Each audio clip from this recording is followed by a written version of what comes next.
ሰላም ሰላም እጅጉን የተወደዳችሁና የተከበራችሁ የአሁን ስፖርት አድማጭ ተመልካቾቻችን እንደምን ዋላችሁ። የዕለተ ሮብ የከሰዓት ስፖርታዊ መረጃዎችን ከአሁን ስፖርት ይዘን መጥተናል። ከእናንተ የሚጠበቀው ሰብስክራይብ በማድረግ የቤተሰባችን አባል እንዲሆኑ ነው የምንጋብዛችሁ። ላይክ በማድረግ ደግሞ እንድታበረታቱን እንጠይቃችኋለን። ሁሌም አዳዲስና ትኩስ ስፖርታዊ መረጃዎችን ለማግኘት አሁን ስፖርት ምርጫችሁ ይሁን ነው የምንለው። ጊዜው የዝውውር እንደመሆኑ መጠን እንግዲህ በርካታ መረጃዎችን እየሰማን እንገኛለን። የቀድሞ የአርሰናል ተጫዋች አስተያየቱንም ሰጥቷል። በአሁኑ ሰዓት ላይ ለአርሰናል ማንን ምረጥ ብትሉኝ ብሎ ተጠየቀው ጥያቄ እንግዲህ ቪክተር ዮኬሬሽ የኔ ተመራጭ ነው ሲል ሀሳቡንም ገልጿል።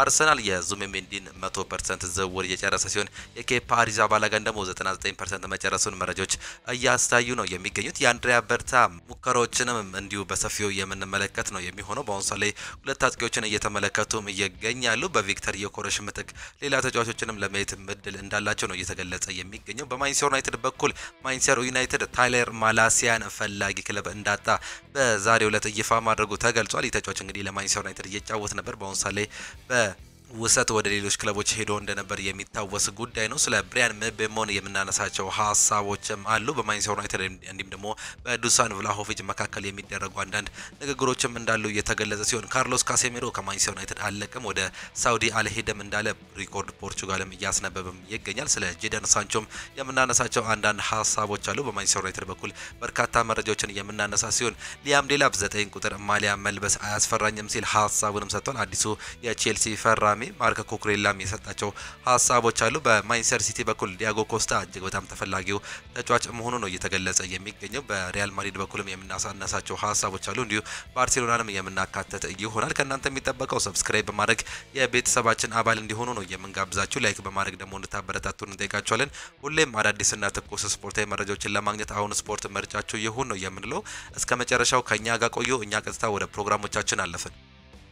የቀድሞ የአርሰናል ተጫዋች ሆኖ ቹፓ አክፖም አርሰናል የቱን አጥቂ ቢያስፈርም ጥሩ እንደሚሆን ተጠይቆም ነበር። በዚህም መልስ ሲሰጥ እንግዲህ ለኔ ቪክተር ዮኬሬሽ ነው ለኔ ጥያቄ የሚቀርብ ከሆነ ሲል ሀሳቡንም ሰጥቷል። ልክ እንደ ቤንጃሚን ሴስኮ ጥሩ ነው ልትሉ ትችላላችሁ፣ ነገር ግን እሱ አሁን እጅግ በጣም ዝግጁ የሆነው ወሳኙ አጥቂ ነው ሲል ነው ሀሳቡንም መግለጽ የቻለው። ቤንጃሚን ሴስኮ ገና ታዳጊ እንደሆነ ይታወቃል። ገና 22 ዓመቱ ላይ ነው የሚገኘው። ቪክተር ዮኬሬሽ ግን 27 ዓመት ሞልቶታል። በአሁኑ ሰዓት ደግሞ ብዙ ልምዶችን ማካበትም ይችላል። በሁለት ዓመት ውስጥ እንግዲህ ከ105 ጨዋታዎች እንግዲህ 97 ጎሎችን ያስቆጠረ ድንቅ ተጫዋች እንደሆነም ተመልክተናል። ይህም እጅግ በጣም ጥሩ ያደርጓል። ቤንጃሚን ሴስኮ ለማደግ ጥሩ ሊሆን ይችላል፣ ነገር ግን አርሰናል በአሁኑ ሰዓት ላይ ባለበት ችግር ምክንያት የተጫዋች ችግሩን ሊቀርፍ ይችላል ብዬ አምናለሁ። በአሁኑ ሰዓት ላይ ወሳኙ ተጫዋች እንዲሁም ደግሞ አፋጣኝ መልስ ሊሰጥ የሚችለው ቪክተር ዮኬሬሽ ብቻ ነው ሲል ነው ሀሳቡንም መግለጽ የቻለው። የቀድሞ ተጫዋች በአርሰናል ራዳር ውስጥ ግልጹን የራሱን ሀሳብም ሲገልጽ አርሰናል የማርቲን ዙቢሜንዲን ዝውውር 100%፣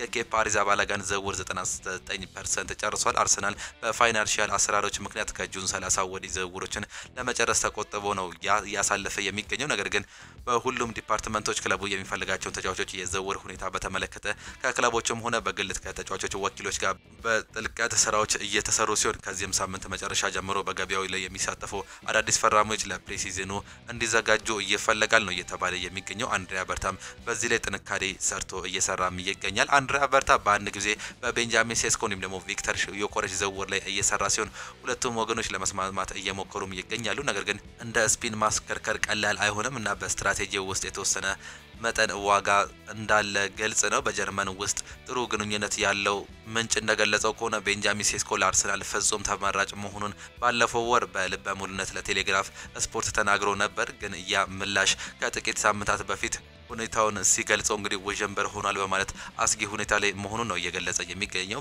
በእርግጥ በአርሰናል ሁለቱም ዝውውሮች እየተከታተለ እንዲሁም ደግሞ ስለ ተመራጭ ኢላማ እውነቱን መደበቅ የሚቻለው ለሚፈልጉ አጥቂዎች ድርድር ቦታቸውን ለማጠናከር ስለፈለጉም ብቻ ነው። ቤንጃሚን ሴስኮ በዝቅተኛ ዋጋ ለማስፈረም ዮኬሬሽን ዝውውር እንደ አማራጭ ሊጠቀሙ እንደሚችሉ ነው ሳሚ ሞይክቦል ይዞት የወጣው መረጃም የሚያሳየው። እንዲሁ ሳሚ ዲንም ይዞት የወጣው ሌላኛው መረጃ እንዲሁ ነው ያሳየ የሚገኘው። ቤንጃሚን ሴስኮ የመጀመሪያ ፍላጎታቸው እንደሆነ እየተገለጸ ሲሆን ቪክተር ዮኬሬሽን ግን ገንዘብ ለማስቀነስ ጥሩ ድርድር እንደ አማራጭ ይዘውት እንዳሉ ነው እየተገለጸ የሚገኘው። በቪክተር ዮኬሬሽ ድርድር ውስጥ የቤንጃሚን ሴስኮ ገንዘብ ዝቅ ይላል ብለው በማመን እንግዲህ አንድሪያ በርታ ይህንን ነገር እየሰራም ይገኛል። በአሁኑ ሰዓት ላይ እነዚህ ሁለቱ ተጫዋቾች በአርሰናል ራዳር ውስጥም ይገኛሉ። ነገር ግን አሁን እንደገለጽላችሁ ከሆነ ከጁን 30 በፊት እነዚህ ፊርማዎች ይደረጋሉ ተብሎ አይጠበቅም። በአርሰናል በኩል እንዲሁ የሌሎች ተጫዋቾችንም እንግዲህ ራዳር ውስጥ እንዳሉ ይታወቃል። በተለይም የሪያል ማድሪድ ተጫዋች የሆነው ብራዚሊያው ሮድሪጎ ሮድሪጎ ጌዥንም እየተመለከቱት ነው የሚገኙት። ነገር ግን ፊርማ የሚረጋገጠው ማለትም የተጫዋች የሚለቅ እንደሆነ ከተረጋገጠ ብቻ ነው። ሎስ ብላንኮቹ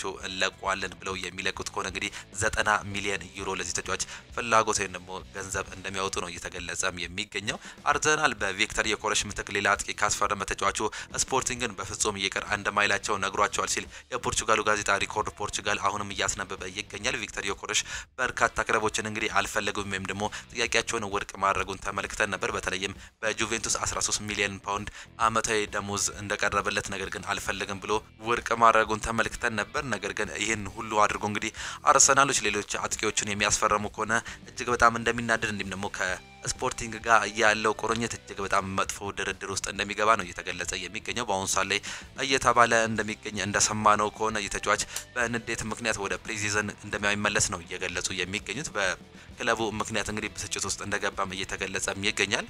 ማንቸስተር ዩናይትድ ለታሊየር ማላሲያ ክለብ ፈላጊ እጦት ውስጥ እንደገባ ነው እየተገለጸ የሚገኘው። ማንቸስተር ዩናይትድ የመስመር ተጫዋቹን ታሊየር ማላሲያ የሚወስድ ፈላጊ ክለብ ማግኘት መቸገራቸው ነው እየተገለጸው። ተጫዋቹ በተጠናቀቀው የውድድር ዓመት ግማሽ በውሰት አመርቶ መጫወቱ ይታወሳል። በውሰት ወደ ፒኤስቪ ያመራው ታሊየር ማላሲያ ከክለቡ ጋር የሊጉን ዋንጫ ማሳካት ችሎም ነበር። ይሁን እንጂ ኔዘርላንዳዊ የግራ መስመር ተጫዋች ለማስፈረም ፍላጎት ያሳየ ክለብ አለመገኘቱ ተገልጿል። አሁን ላይ ማንቸስተር ዩናይትድን ለመቀላቀል የተቃረበው ተጫዋች አንቶኒ መሆኑን ነው እየተገለጸ የሚገኘው። ማንቸስተር ዩናይትድ ይህን ተጫዋች ሊሸጥ ተቃርቧል ማለትም አንቶኒ። ነገር ግን ታይለር ማላሲያ በአሁኑ ሰዓት ላይ ምንም አይነት ፈላጊ ክለብ እንደሌለው ተገልጿል። በውሰት ፒኤስቪ ያመራ እንግዲህ እዛ ጨዋታዎችን ማድረግ የቻለኝ ፒኤስቪዎችን ይህን ተጫዋች የማስፈረም ምንም ፍላጎት እንደሌላቸው ዘ አትሌቲክስ በሰፊው ይዞት የወጣው መረጃ ያሳያል።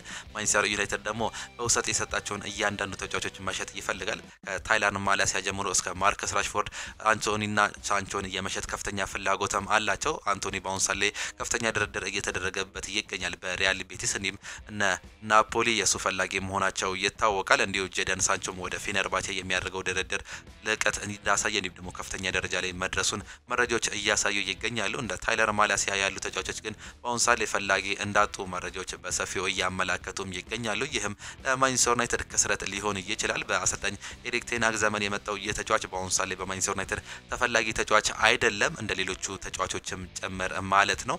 አንቶኒ ማንቸስተር ዩናይትድን የሚለቅ ከሆነ እስከ 40 ሚሊዮን ፓውንድ ሊወጣበት ይችላል። አንቶኒና እንዲሁም ደግሞ ማርከስ ራሽፎርድን በመሸጥ እስከ 100 ሚሊዮን ዩሮ የማግኘት ከፍተኛ ፍላጎትም አላቸው። ማንቸስተር ዩናይትድ የብሪያን ምቤሞን ዝውውር ለማቲያስ ኩኛ ከከፈለው እኩል 62.5 ሚሊዮን ፓውንድ በመክፈል ዝውውሩን ለማጠናቀቅ እንደተቃረበ ታይም ስፖርት ይዞት የወጣው መረጃም ያሳያል። ከማንቸስተር ዩናይትድ ጋር የማይቀር ጉዞ እያደረገ የሚገኘው ካሜሩናዊው ብሪያን ምቤሞ በማንቸስተር ዩናይትድ ቤት ራሱን ማየትም ይፈልጋል። በካሪንግተን ልምምዶችን መጀመር እንደሚፈልግ ከዚህ በፊት እንደተገለጸ ተመልክተናል። በአሁኑ ሰዓት ላይ ከክለቡ ጋር የሚደረገው ድርድር እጅግ በጣም ጥሩ ደረጃ ላይ መድረሱ እየተገለጸ ሲሆን ብሬንትፎርዶችም ከ60 ሚሊዮን ፓውንድ በላይ ፍላጎት እንዳላቸው ተገልጿል። ለዚህም እንደ ምክንያት የሚያስቀምጡት እንግዲህ ማቲያስ ኩኛ 15 ጎል ማስቆጠሩ እንዲሁም ደግሞ በዚህ ዓመት ለብሬንትፎርድ ብሪያን ምቤሞ 20 ጎሎችን ማስቆጠሩ ከዚህ እየተሻለ ያደርጓል ሲሉ እንደ ክርክር ማቅረባቸው የሚገለጽ ጉዳይ ነው። በአሁኑ ሰዓት ላይ ወደ ስምምነት የሚያደርሳቸው 62.5 ሚሊዮን ፓውንድ በመክፈል ዝውውሩን ለማጠናቀቅ እንደቀረቡ ታይም ስፖርት በሰፊው ይዞት የወጣው የዛሬ መረጃም ያመላክታል። ማንቸስተር ዩናይትድ ከጁቬንቱሶች ጋር ተጫዋች ለውውጥ ለማድረግ ወጥንም ይዘዋል። የማንቸስተር ዩናይትድ ሰዎች ተጫዋቹን ለውውጥ ለማድረግ ያሰቡት እንግሊዛዊውን የግራ መስመር ተጫዋች ጄደን ሳንቾን ለጁቬንቱስ ሰጥተው በምትኩ ደግሞ ሰርቢያውን የመሃል አጥቂ ዱሳን ቭላሆቪችን ወደ ማንቸስተር ዩናይትድ ለማምጣት እንዳሰቡ ነው ቱቶ ጁቬንቱስ ይዞት የወጣው መረጃም የሚያሳየው። የተጫዋች በጁቬንቱስ ጥሩ ደረጃ ማድረግም አልቻለም። በእርግጥ ከ3 ዓመታት በፊት እጅግ በጣም የሚጠበቅ ትልቅ አጥቂ እንደነበር ይታወቃል። በጁቬንቱስ ቤት ጥሩ አንድ ዓመትን ካሳለፈ በኋላ በተለይም ያለፈውን ዓመት እጅግ በጣም የወረደ አቋም እንዲሁም ደግሞ በጉዳት እንደተቸገረ ተመልክተን ነበር።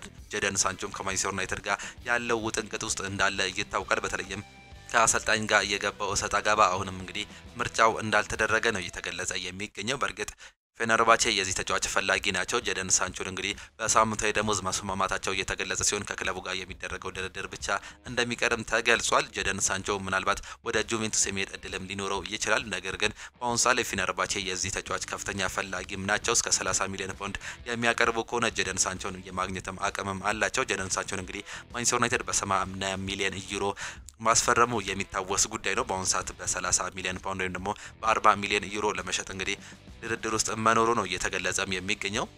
ምንም እንኳን ካርሎስ ካሴሚሮን በተመለከተ በትላንትናው ዕለት አንዳንድ ዘገባዎች ቢወጡም ብራዚሊያው አማካይ በዚህ ወቅት በሳውዲ ክለብ አልናስር እቅድ ውስጥ እንደሌለ ነው እየተገለጸ የሚገኘው። ተጫዋቹም ወደዛ የሚሄድ ምንም አይነት ፍላጎት የለውም። በተለይም ባለፈው የውድድር ዘመን በመጀመሪያዎቹ ጨዋታዎች ላይ እጅግ በጣም የተቀዘቀዘው ብራዚሊያው ተጫዋች ካርሎስ ካሴሚሮ በሁለተኛው አጋማሽ ወደ መጨረሻ አካባቢ ላይ የቲሙ ወሳኝ ዲፌንሲቭ ሚድፊልደር ሆኖ ማምሸቱ እንዲሁም ደግሞ መጫወቱን ተመልክተናል። በአሁኑ ሰዓት ላይም እቅዱ በማንቸስተር ዩናይትድ በመቆየት እንግዲህ ጥሩ ጨዋታዎችን ማድረግም ይፈልጋል። ራሱንም ዳግም በፕሪሚየር ሊግ መስራት እንደሚፈልግ ነው ሪኮርድ ፖርቹጋል ይዞት የወጣው መረጃም የሚያሳየው።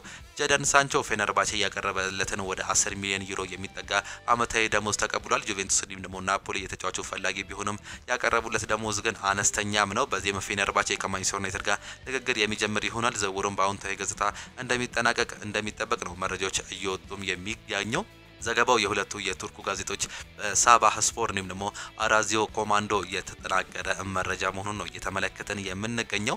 ማንቸስተር ዩናይትዶች የግብ ጠባቂ ችግራቸውን ለመቅረፍ ከተለያዩ የአውሮፓ ግብ ጠባቂዎች ስማቸው ሲነሳም ከርሟል። ማንቸስተር ዩናይትድ በቂ የፋይናንሻል አቅም ካላቸው በያዝነው የክረምት የዝውውር መስኮት አዲስ ግብ ጠባቂ ወደ ቡድናቸው መቀላቀል እንደሚፈልጉም ግልጽ ነው። ማንቸስተር ዩናይትድ ወደ ቡድናቸው መቀላቀል ከሚፈልጓቸው ግብ ጠባቂዎች አንዱ ደግሞ የፖርቶ ግብ ጠባቂ ነው ዲያጎ ኮስታ ነው። ፖርቹጋላዊ የ25 ዓመት የፖርቶ ግብ ጠባቂ ዲያጎ ኮስታ በማንቸስተር ዩናይትድ በጥብቅ የሚፈልግ ግብ ጠባቂ ነው። ዲያጎ ኮስታ በፖርቶ ቤት የ75 ሚሊዮን ዩሮ የመልቀቂያ ውል ማፍረሻ ሂሳብ በአንቀጹ ላይ አለ። ነገር ግን በድርድር እስከ 60 ሚሊዮን ዩሮ ሊለቅ የሚችልበትም እድል እንዳለ ነው እየተገለጸ የሚገኘው። ፖርቶዎች የ60 ሚሊዮን ዩሮ የዝውውር ጥያቄን ለመቀበል ዘገጁ ራሱ ቢሆኑ እንኳን በዚህ ሰዓት ላይ ይህ የዝውውር ገንዘብ ለማንቸስተር ዩናይትድ በጣም አስቸጋሪ ወይም ደግሞ ውድ ይመስላል። ከዚህም በተቃራኒው ደግሞ የማንቸስተር ዩናይትድ ተቀናቃኝ የሆኑት ውሃ ሰማያዎቹ ማንቸስተር ሲቲዎች የዚህ ተጫዋች ፈላጊም እንደሆኑ ነው በአሁኑ ሰዓት ላይ መረጃዎች እያሳዩ የሚገኙት። በተለይም ደግሞ ኤደርሰን ሞራይስ ከማንቸስተር ሲቲ ጋር የመለያየት እድል እንዳለው ይታወቃል። የመጨረሻ አመት ላይ እንዳለ እንዲሁ ፍንጭ እየሰጠም ነው የሚገኘው። ይህ ተጫዋች የሚለቅ ከሆነ ደግሞ በሱ ምትክ 25 ዓመት ተጫዋች የሆነውን ዲያጎ ኮስታን ወደ ውሃ ሰማያዎቹ ፔፕ ጋርዲዮላ ኢራ ውስጥ ለመክተት ከፍተኛ እድልም አላቸው። የፖርቹጋሉ ሚዲያ አቦላ ይዞት የወጣው መረጃም ያሳያል። ማንቸስተር ዩናይትድ እየተመለከተ የሚገኘውን አዲሱን ግብ አግቢ ደግሞ እንመልከት። እንደ ላውሬ ዊትሰል ዘገባ ከሆነ ለማንቸስተር ዩናይትድ እጅግ ቅርብ የሆኑ ሰዎች ከማቲያስ ኩኛ በመቀጠል የብሪያን ምቤሞ ወደ ኦልድ ትራፎርድ መክተም በእጅጉ እየተቃረበ ቢሆንም ጭራሽ የ9 ቁጥር አጥቂ ለማስፈረም ግን ግዴታ ነው ብለው ያምናሉ። በተጨማሪ ማንቸስተር ዩናይትድ ባለፈው ቅዳሜ ስለ ፊዮሬንቲናው የፊት መስመር ተጫዋች የሆነው ሞይስኪን ጠይቋል ሲል የዘገባው እውቁ ጋዜጠኛ ዲማርዚዮ ነው እየዘገበ የሚገኘው። ይህን ተጫዋች በአሁኑ ሰዓት ላይ ራዳራ ውስጥ ለመክተት ከፍተኛ ፍላጎትም አላቸው። ማንቸስተር ዩናይትዶች የተለያዩ የአጥቂ ስፍራዎችን እየተመለከቱ ይገኛሉ። ከዚህ በፊት ቪክተር ዮኬሬሽ የነሱ ፍላጎት ቢሆንም የተጫዋች ግን በአውሮፓ ቻምፒየንስ ሊግ መጫወት ፍላጎት ማሳየቱን ተከትሎ ማንቸስተር ዩናይትድ ራሱን ለማግለል ከጫፍ መድረሱም ይታወቃል። ሌላኛው ሁጎ ኤኪቲኬ ነው። ይህም የጀርመን እግር ኳስ ተጫዋች የሆነው እንግዲህ ፈረንሳይ ተጫዋች በአሁኑ ሰዓት ላይ በማንቸስተር ዩናይትድ ራዳር ውስጥ ቢሆንም 100 ሚሊዮን ዩሮ መለጠፉ ለማንቸስተር ዩናይትድ እጅግ በጣም ከባድም ያደርገዋል። ሌላኛው የጣሊያኑ ክለብ ጁቬንቱስ ተጫዋች የሆነው ዱሳን ቭላሆቪች ነው። ይህ ተጫዋች ምናልባትም በጀደን ሳንቾ ለውውጥ ሊደረግ እንደሚችል እየተገለጸ ነው የሚገኘው። የቀድሞ የጁቬንቱስ ያሁን ሰዓት ደግሞ የፊዮሬንቲና አጥቂ የሆነው ሞይስኪን በአሁኑ ሰዓት ላይ በማንቸስተር ዩናይትድ ራዳር ውስጥ እንዳለ መረጃዎች እየሰፉም ይገኛሉ። ሊያም ዴላፕ 9 ቁጥር ማሊያ መልበስ አያስፈራኝም ሲል ተናግሯል። አዲሱ የሰማያዊዎቹ ፈራሚ ሊያም ዴላፕ የቼልሲ 9 ቁጥር ማሊያ መልበስ እንደማያስፈራው ነው የተናገረው። ለቼልሲ የመጀመሪያ ግቡን ያስቆጠረው ሊያም ዴላፕ እንደ ተጫዋች እምነት እንዲሁም ደግሞ በራስ መተማመን ሊኖርህ ይገባል ሲል ማሊያውን መልበስ አያስፈራኝም ሲል ነው የገለጸው። ማሊያው ላይ ያለው ቁጥር ብቻ ነው ያለው ተጫዋቹ ለኔ ምንም ያህል ትርጉም የለውም፣ መልበስ አያስፈራኝም፣ ቡድኑን መርዳቴ እንደመቀጠል ተስፋ አድርጋለሁ ሲል ነው የተናገረው። ቼልሲ ሌሊት በተደረገ ጨዋታ 3-0 በማሸነፍ 16ቱን መቀላቀሉን የሚታወስ ጉዳይ ነው። ማርኮ ኩሬላም ሀሳቡን ይሰጣል። ጥሩ ቡድን አለን፣ እናም አንዳንዶቻችን አሁን ለረጅም ጊዜ አብረን ቆይተናል፣ ለ2 ዓመታት ተዋውቀናል እና ጥሩ ጊዜ አሳልፈናል። አንዳንድ ነገሮችን ለመስራት ፕሌይስቴሽን ለመጫወት እንዲሁም ደግሞ ከቤተሰብ ጋር ለመነጋገር ከእግር ኳስ ርቀን ጥሩ ጊዜ አሳልፈናል ሲል ነው ሀሳቡን መግለጽ የቻለው። በዚህም ለቼልሲ እጅግ በጣም ጥሩ ጊዜ እንደሚመጣም ተስፋም አድርጋለሁ። አብረን መቆየታችን ደግሞ እንደ ቲም ስፕሪት ጥሩ እያደርገናል ሲል ሀሳቡንም ገልጿል። ዲያጎ ኮስታ በዚህ ክረምት ፖርቶን እንደሚለቅ ይጠበቃል። ማንቸስተር ሲቲ እንዲሁም ደግሞ ማንቸስተር ዩናይትድ በጣም እየፈለጉታል። ግብ ጠባቂው 75 ሚሊዮን ዩሮ የውል ማፍረሻ ቢኖረውም በ60 ሚሊዮን ዩሮ ሊለቅ እንደሚችል እየተገለጸም ነው የሚገኘው። የ25 ዓመቱ ተጫዋች በተለይ ወደ ፕሪሚየር ሊግ የሚሄድ ከፍተኛ ፍላጎት እንዳለው ለቅርብ ምንጮች ተናግሯል። በዚህም እንግዲህ ማንቸስተር ሲቲ ከፍተኛ ፈላጊ እንዲሁም ደግሞ ኤደርሰን ሞራይስ ተተኪ እንደሚፈልግ አቡላ ይዞት የወጣው መረጃም ያሳያል።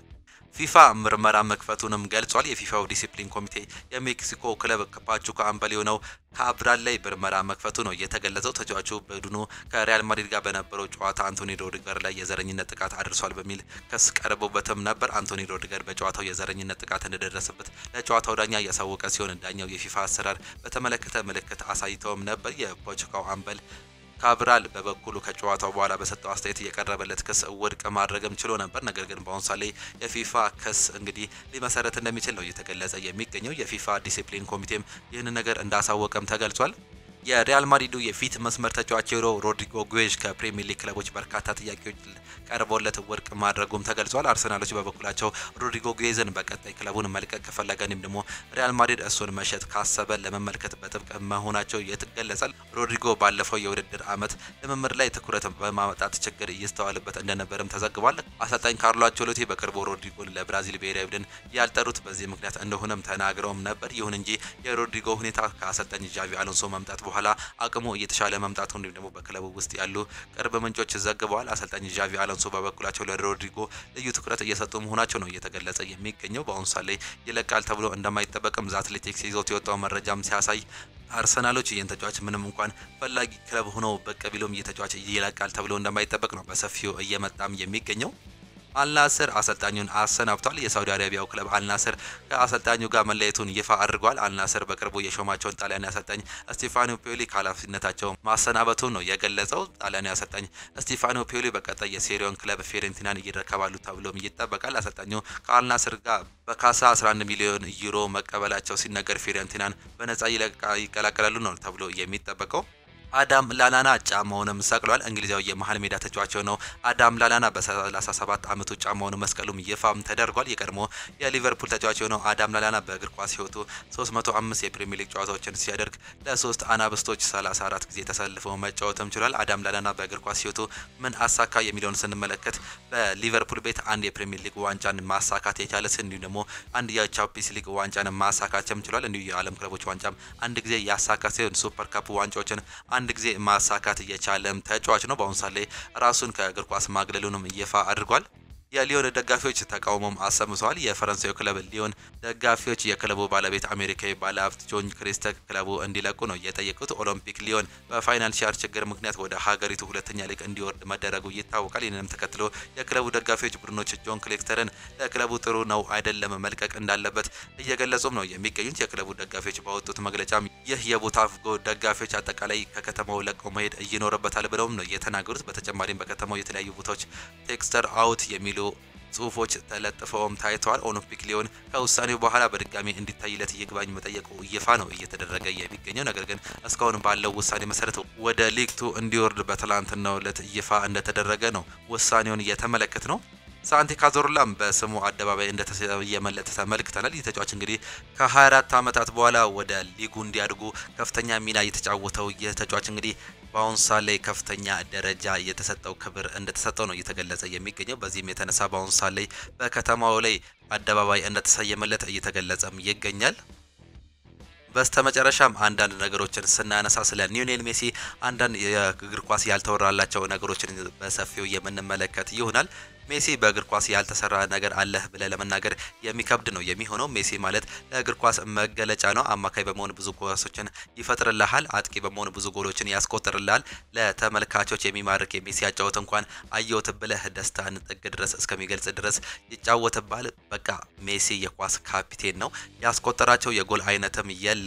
ካሻው 4 እና 5 ተከላካዮችን እስከሚዘራራቸው እያታለለ ጎል ያስቆጥርባል። ካሻው የቅጣት ምት ጎሎችን ያስቆጥራል። ካሻው የፍጹም ቅጣት ምቶችንም ያስቆጥራል። በቃ ምን ልበላቸው፣ ሜሲ ካለ ጎል አለ፣ ሜሲ ካለ የሚሆን ሁሉ ነገሮች አሉ፣ ሜሲ ካለ የጎል እድሎች አሉ፣ ሜሲ ካለ አዝናኝ ጨዋታም አለ፣ ሜሲ ካለ ሁሉም ነገር ይኖራል። በሜሲ ያልወደቀ ተከላካይ በሜሲ ጎል ያልተቆጠረበት ግብ ጠባቂ አለ ቢባል የሜሲ ተቃራኒ ሆሎ ያልተጫወተ ብቻ ብንል ማጋነን አይሆንም። ሜሲ ማለት ለእግር ኳስ የተፈጠረ እግር ኳስን እንድንወድ ያደረገ ትልቅ ተጫዋች ነው። በስፓኒኛ ለሜሲ መግለጫ የሚሆን አንድ ቃል በመዝገበ ቃላት ውስጥ ተጽፎለታል። ሜሲ በሚጫወትበት ዘመን የተፈጠረን ሰዎች መሆናችን ምናልባት አሁን አግኝተነው ስለሆነ እንደ ትልቅ ነገር ላንወስደው እንችል ይሆናል። ነገር ግን ነገ ልጆቻችን እንዲሁም ደግሞ የልጅ ልጆቻችን ሜሲ ሜሲን የሚያውቁት በማንበብ ታሪኩን በመስማት እንዲሁም ደግሞ የሱን ታሪክ በማየት ነው የሚሆነው። ከዚህም በእግር ኳስ ታሪክ ለአንድ ሰው ብቻ የምትገልጽ ስፓኒሽኛ ቃል ኢንማሽኔት የሚል የሜሲ የሚገልጽ ሆኖ ተቀምጧል። በስሙ ቃል በመዝገበ ቃላት የተጻፈለት ብቸኛው የእግር ኳስ ተጫዋች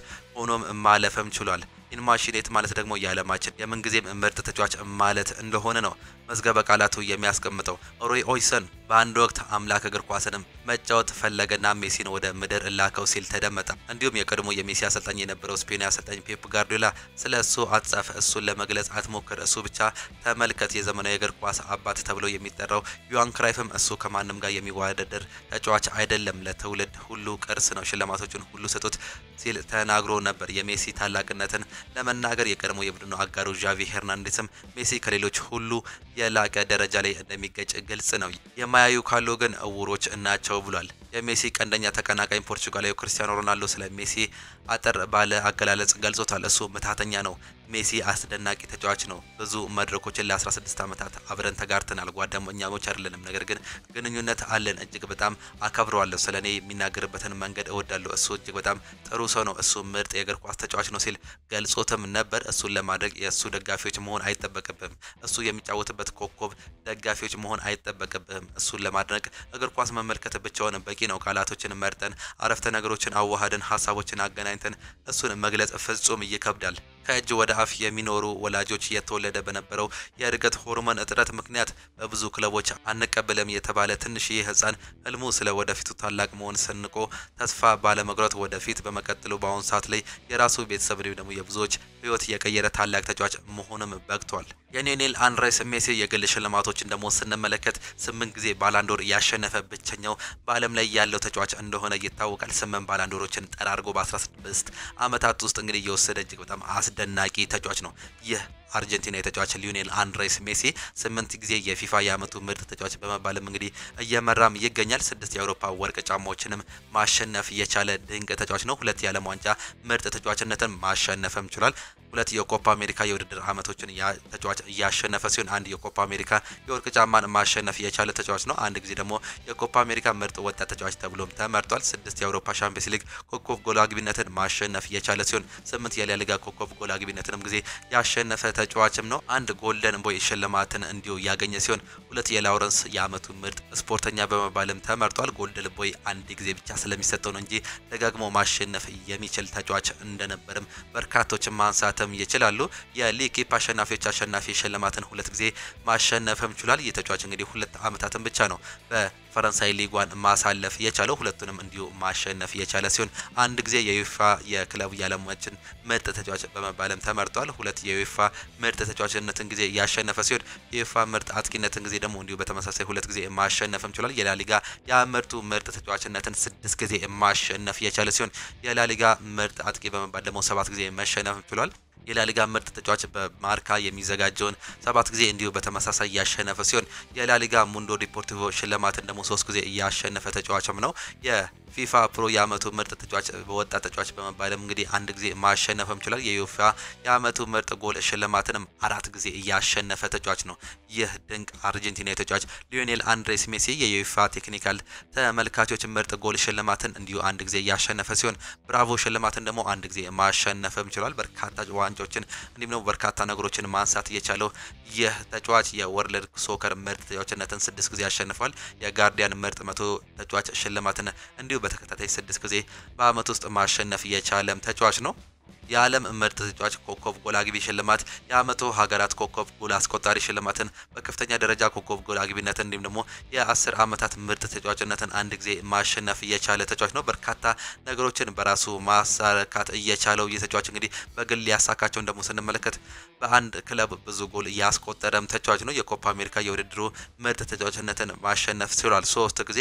6 ጊዜ ደግሞ የዓለም ምርጥ አሰላለፍ ውስጥ እየተካተተ ተጫዋች ነው። በወርልድ ካፕ ጊዜም እንዲህ የአመቱ ኮፓ አሜሪካ ምርጥ ቡድን ውስጥ በመካተት 3 ጊዜ ያሸነፈ ሲሆን 15 ጊዜ የአርጀንቲና ምርጥ ተጫዋች በመባልም ማሸነፍም የቻለ እጅግ በጣም አስገራሚ እንዲነሞ ሊተካ የማይችልም ተጫዋች ነው። 3 ጊዜ የአርጀንቲና የአመቱ ምርጥ ስፖርተኛ በመባልም ማሸነፍም ችሏል። አንድ ጊዜ የአርጀንቲና የ10 አመታት ምርጥ አትሌትን በመባል ያሸነፈ ሲሆን አንድ ጊዜ የዱባይ ግሎባል ሶከር የአመቱ ምርጥ ተጫዋች በመባልም አሸንፏል። ሁለት ጊዜ ደግሞ የፊፋ የዓለም ክለቦች ምርጥ ተጫዋች እንደተባለም ነው የምንመለከተው። የማርካ የሌጀንድ ሽልማትን አንድ ጊዜ የሊግስ ካፕ ምርጥ ተጫዋችነትን አንድ ጊዜ የሊግስ ካፕ የወርቅ ጫማን አንድ ጊዜ የታይም አትሌት የአመቱ ምርጥ ተጫዋችነትን አንድ ጊዜ ያሸነፈ ተጫዋች ሲሆን ሊዮኔል አንድሬስ ሜሲ በቡድን ደረጃ ያሳካቸው ዋንጫዎችን ደግሞ ስንመለከት የዓለም ዋንጫን እንግዲህ በ2022 ከፍ አድርጎ መሳም የቻለም ተጫዋች ነው።